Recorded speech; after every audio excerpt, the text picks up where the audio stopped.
Ethereum est-il mort? C'est la question que de plus en plus de monde se pose. Non seulement la performance d'ETH n'est pas la meilleure, mais aussi celle de ses fondamentaux. Les revenus du layer 1 Ethereum ne sont plus les meilleurs. En termes de part de marché, Solana a 73% des revenus des layer 1 contre 13% pour Ethereum. Le réseau monolithique de Solana génère plus de revenus non seulement pour lui-même, mais aussi pour celui de ses applications. Les applications de Solana ont 65% des revenus d'application contre 12% pour celles d'Ethereum. Certains parlent même de flippening Sol contre ETH. La question est assez légitime, mais qu'est-ce qu'on compare vraiment? Solana est une solution de scalabilité, là où Ethereum est une solution de décentralisation. Le fait que les deux ne fassent pas all-in dans la scalabilité ou décentralisation, plus le fait qu'ils soient tous les deux des plateformes de contrats intelligents généralistes, crée une ambiguïté. Ça pourrait sembler logique de les comparer. Solana est moins performant qu'un roll-up centralisé ou qu'un Binance, et Ethereum est moins décentralisé qu'un Bitcoin. Ils se ressemblent puisqu'ils font tous les deux des compromis. Ils ont un degré de décentralisation et performance. Alors pourquoi ne pas les comparer? Solana offre certes une expérience utilisateur inférieure aux exchanges centralisés, mais toujours bien supérieure à Ethereum. Et ce, à un moment où le trading de memecoin nécessite l'ordinateur le plus performant possible. Pas besoin d'une blockchain parfaitement incensurable. Le tout, c'est de permettre la création et l'échange, sans permission, d'un maximum de nouveaux tokens.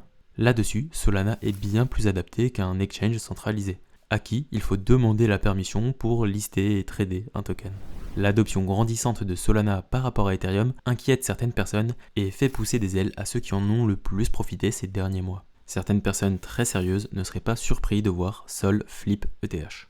J'ai aucun problème avec le fait de remettre en question les certitudes des plus nombreux. Mais même quand je me dis « allez let's go, Sol devrait flip Ethereum », me vient la question de la prochaine application qui, elle, demande non pas un maximum de performance, mais un maximum de décentralisation. À quel point Solana serait limité et Ethereum market fit?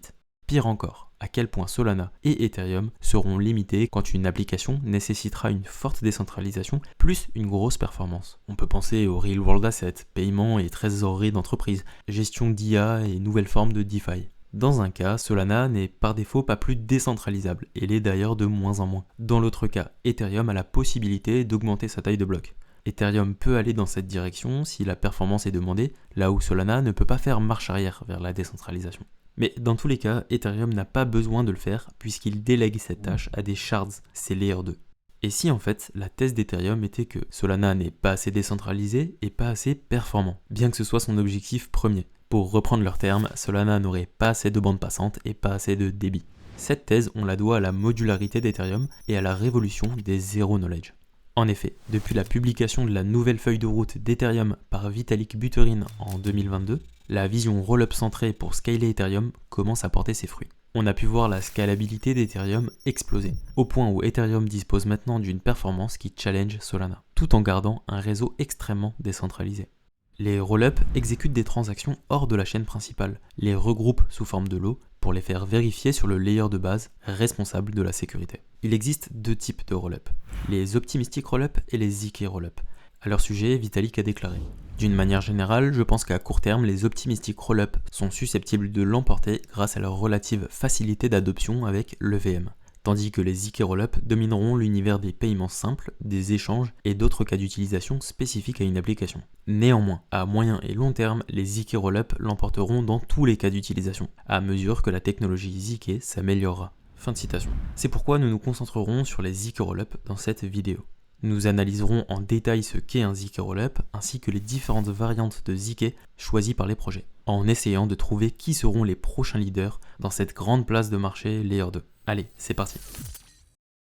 Avec les ZK Rollup, un fournisseur de preuves génère une preuve cryptographique attestant de l'exactitude d'une information, et ce sans révéler autre chose que sa validité et son intégrité. Cette preuve est ensuite vérifiée par un vérificateur. Une fois validée, elle peut être soumise au Layer 1, qui pourra vérifier l'ensemble du paquet de transactions à partir d'une seule preuve. Ce système repose sur les preuves à divulgation nulle de connaissance, en anglais ZK-proof ou ZKP. Une preuve à divulgation nulle de connaissance est une méthode cryptographique qui permet de prouver la véracité d'une affirmation sans révéler d'informations autres que le fait que cette affirmation est vraie. Mais comment prouver la véracité d'une information sans avoir connaissance des informations de la source elle-même? Comment te prouver que j'ai plus de 18 ans sans pour autant te dire mon âge? Comment te prouver que je dispose bien de 1 million de dollars sans pour autant te montrer combien je possède? Tu vas voir, c'est très facile à comprendre avec le petit exemple que je vais te montrer. Pour bien comprendre le fonctionnement, voici l'exemple de la grotte pour nous aider. Considérons une grotte représentant une bifurcation, chemin A et chemin B. Pour passer de A à B ou de B à A, il faut ouvrir une porte grâce à un mot magique. Bob veut prouver à Alice qu'il connaît le mot magique pour ouvrir la porte, mais sans que Alice ne l'apprenne. Il s'agit d'une preuve de connaissance, car Bob prouve à Alice qu'il connaît le mot magique, mais sans divulguer d'informations, puisque Bob ne révèle pas ce mot secret. Engagement, défi et réponse. Bob et Alice vont alors répéter plusieurs fois le scénario suivant. Alice reste à l'extérieur de la grotte et ne voit pas l'intérieur du tunnel. Bob entre dans la galerie et choisit aléatoirement le chemin A ou B, par exemple en tirant à pile ou face. Alice se tourne pour observer la bifurcation de la grotte. Après avoir tiré au sort un des deux chemins A ou B, elle crie le résultat à Bob. Bob doit prouver qu'il est en possession du mot magique en sortant par le chemin demandé par Alice. Alice sera certaine que Bob ne connaît pas le mot magique s'il commet une erreur. Cependant, Alice peut être dupée, dans le cas où Bob ne connaît pas le mot magique, mais sort par le chemin demandé par Alice par chance. Si Bob ne connaît pas le mot magique, il y a 50% de chances que Bob commette une erreur. Mais si on répète ce schéma n fois, il y a 1 sur 2 puissance n % de chances que Bob soit démasqué. C'est-à-dire qu'il suffit de répéter 10 fois le schéma pour que Bob ait 0,0009% de chance de ne pas être démasqué. Dans le cas où Bob connaît le code, on considère qu'au bout de 20 itérations, le protocole accordera la validation de la preuve que Bob connaît bien le code, car la probabilité est de 1 sur 2 puissance 20, c'est-à-dire 99,999995367% de chances que Bob connaisse bien le code. Dans le contexte d'un système blockchain, Bob et Alice sont remplacés par des algorithmes qui génèrent et vérifient les preuves dans des délais rapides, pour les adapter aux cas d'utilisation et aux propriétés des blockchains, confidentialité, scalabilité. Ce système de Zero Knowledge Proof est utilisé par tous les ZK Rollup. Mais qu'est-ce qui différencie un ZK Sync d'un Starknet ?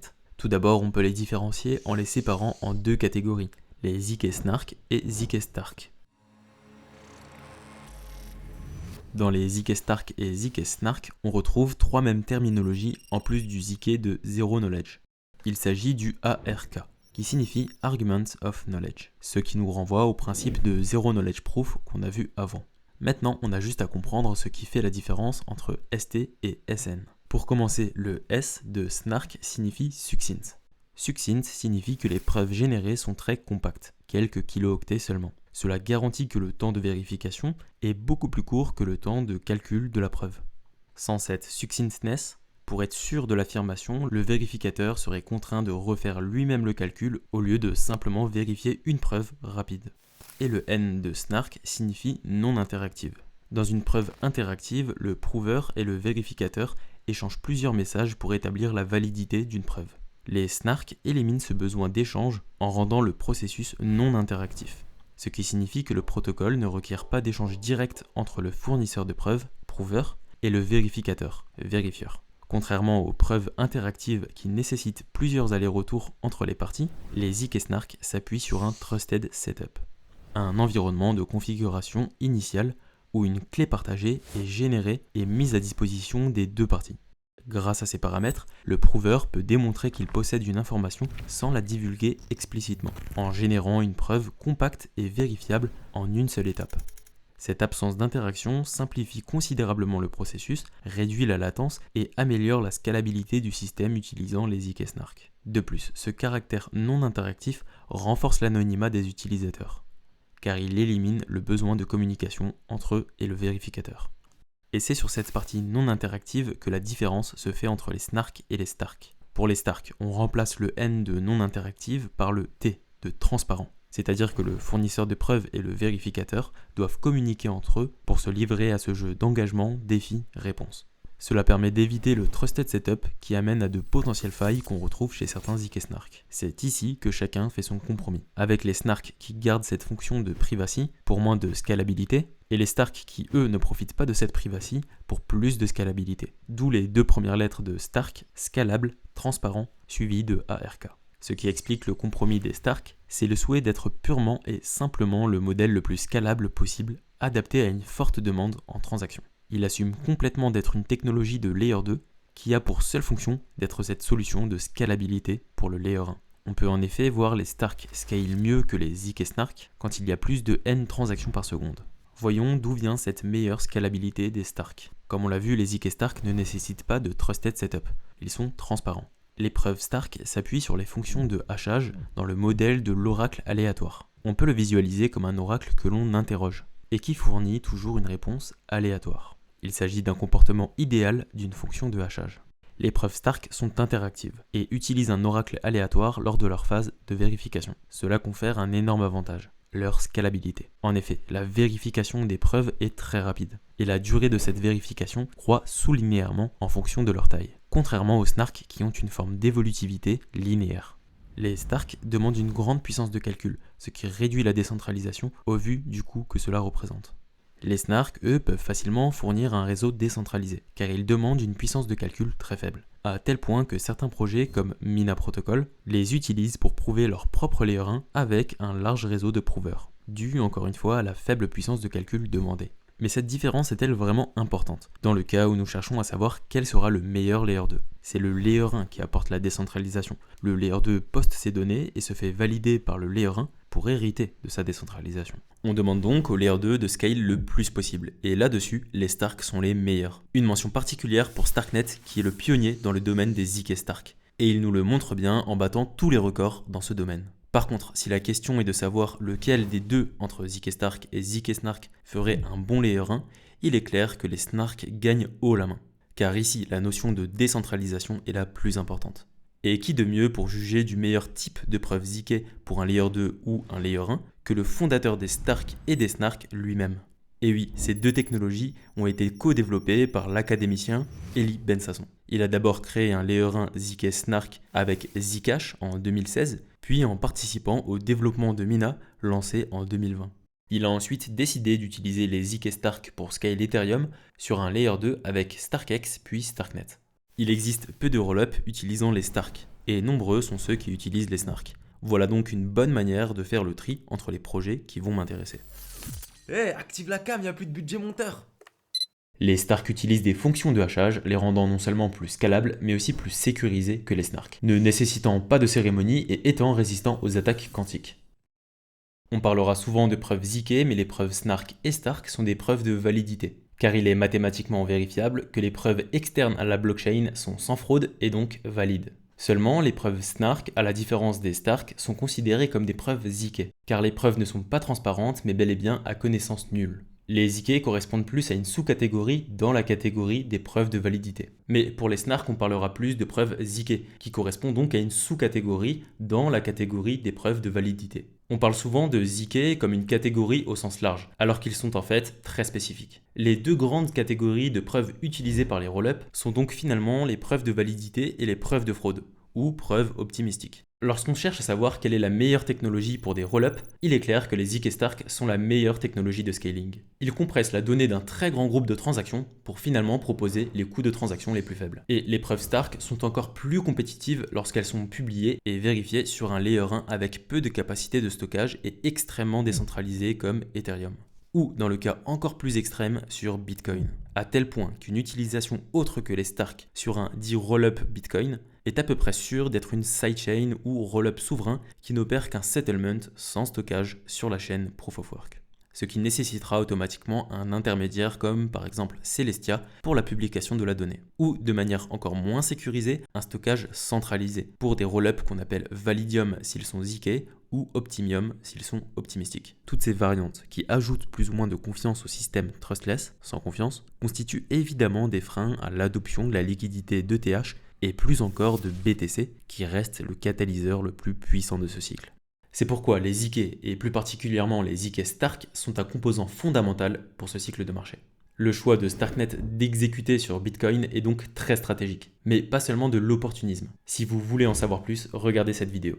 Mais avant, il faut savoir que Starknet est le précurseur, car il est loin d'être le seul à pouvoir profiter de cette technologie ZK Stark. Bien qu'il y ait différents compromis pour différents cas d'utilisation entre les Stark, Snark et preuves de fraude, il ne faut pas les opposer, car ils ne sont pas incompatibles entre eux, et je dirais même qu'ils sont complémentaires. Les ZK Snark peuvent prouver des ZK Stark, et même des preuves optimistiques, pour générer une preuve de validité de la preuve de fraude, et ainsi réduire le temps de génération, normalement de 7 jours. Opposer radicalement les différents types de projets, qu'ils soient optimistiques ou ZK, n'est pas forcément la bonne manière de juger les projets qui ont une bonne équipe de développement. La plupart sont conscients de l'intérêt qu'ont les ZK pour leurs projets, mais les trouvent encore trop lourds et inefficients. Conscients de l'évolution passée et à venir dans ce domaine de recherche, qui est d'autant plus particulièrement open source. De plus en plus de projets marketés comme ZK Rollup commencent en fait avec un lancement optimistique, comme c'est le cas pour Movement, Eclipse ou Megahit. D'autres projets historiquement marketés comme des rollups optimistiques intègrent activement des modules ZK avec des constructeurs de machines virtuelles ZK Stark ou Snark pour l'adoption facilitée des ZK dans l'écosystème, comme c'est le cas avec les superchains d'optimisme et leurs partenaires RISC-0 et Succinct Labs. Si les ZK sont effectivement le endgame, nous ne devrions pas pour autant mettre totalement de côté les optimistiques rollups actuels. Des initiatives comme OP Succinct ou Hybrid Rollup Kailua de RISC-0 visent à rendre les optimistiques rollups ZK prouvables. Les différents types de ZK sont eux aussi en train de fusionner avec par exemple le projet Electron qui permet l'agrégation agnostique de preuves ZK, quelles qu'elles soient. Ou encore SP1 de Succinct Labs qui permet la génération à la fois de preuves ZK Stark et Snark avec sa ZK VM. SP1 emploie une récursion Stark performante avec un enrobage Growth 16, qui est une preuve Snark, pour passer d'une preuve Stark à Snark de manière récursive afin de réduire la taille des preuves, permettant ainsi la vérification sur n'importe quel programme Rust ou chaîne compatible EVM pour environ 300 000 gaz. Les ZK n'ont pas fini de nous surprendre dans leurs cas d'utilisation et adoption divers et variés. Dites-moi en commentaire si vous aimeriez que je fasse une vidéo plus spécifique sur les projets qui font un usage vraiment novateur et unique des ZK, comme Zoda qui permet à Celestia d'utiliser l'opération de samplage au bénéfice d'un travail commun et donc allégé pour le prouveur ZK. La guerre modulaire a déjà bien avancé dans les coulisses, avant même la déclaration de son existence. Je pourrais aussi parler de la couche d'agrégation ZK et TEE d'Electron. Double utilisation est considérée comme inévitable par Vitalik Buterin dans ses derniers écrits, et comment cette agrégation ZK agnostique change tout pour l'écosystème rollup contraignant d'Ethereum et Bitcoin. Plus récemment encore, Vitalik a proposé une idée radicale pour Ethereum, afin de le rendre plus adapté à un avenir ZK. L'idée, c'est de supprimer l'EVM, pour le remplacer par une VM RISC-V. Je ne vais pas rentrer dans les détails, mais ajouter RISC-V comme back-end pour les contrats intelligents permet à Ethereum de réduire drastiquement les coûts de génération de preuves ZK. Avec RISC-V, Ethereum optimisera la merkleisation avec des fonctions de hachage adaptées aux preuves de validité. Selon le système de preuves, Ethereum pourra même devenir résistant aux attaques quantiques, comme avec RISC-0 qui permet la génération de Stark. Avec celui-ci, Ethereum pourrait continuer à prendre en charge les programmes Solidity, mais va surtout permettre une programmation en Rust hyper efficiente. Le VM n'a pas été construit avec les ZK en tête, là où RISC-V est fait pour ça. C'est une nouvelle hyper bullish pour l'avenir d'Ethereum. Enfin, je pourrais vous parler de IBC Eureka, qui fait usage du réseau de prouveurs SP1 et de clients légers ZK pour rendre IBC compatible aux différentes blockchains EVM. J'espère que cette vidéo vous aura aidé à faire la différence entre les différents types de rollup et comprendre que l'avenir d'Ethereum est loin d'être certes sécurisé mais pas utilisable par la majorité d'entre nous. Au contraire, Ethereum fait le pari fou qu'il est possible d'être à la fois scalable, sécurisé et décentralisé. Ethereum n'est pas mort.